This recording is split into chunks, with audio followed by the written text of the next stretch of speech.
Le secteur artisanal promeut l'accès à la commande publique lancée, une première étape dans la mise en œuvre du projet immobilier national. En faisant l'état des lieux, nous nous sommes rendus compte que les corps de l'ensemble des filières artisanales ne sont pas au même niveau d'exécution.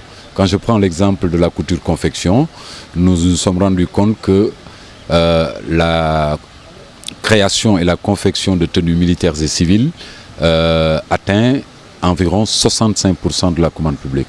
L'ensemble du parc automobile de l'État est aujourd'hui entretenu par nos garages de mécaniciens. Donc malheureusement, il n'y a qu'au niveau du mobilier de bureau que nous peinons un tout petit peu à dépasser largement les 15%. Pour atteindre cet objectif, beaucoup de mesures ont été prises.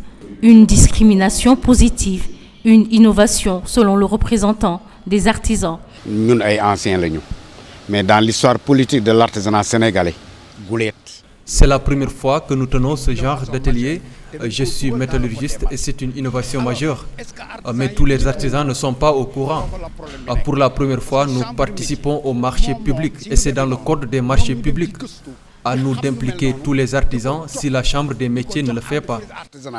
Mais ce fait que nous sommes Chambre des métiers, nous, organisation professionnelle, nous les maîtres artisans. Beaucoup de préalables pour une organisation efficiente, selon le coordonnateur national. Malheureusement, l'État ne connaît pas de personnes physiques.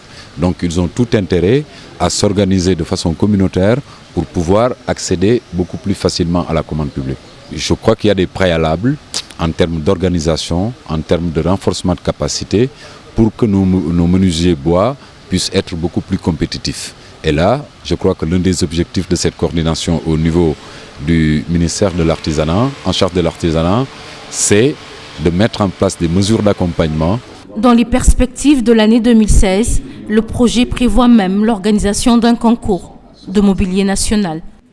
D'exécution. Donc, le montant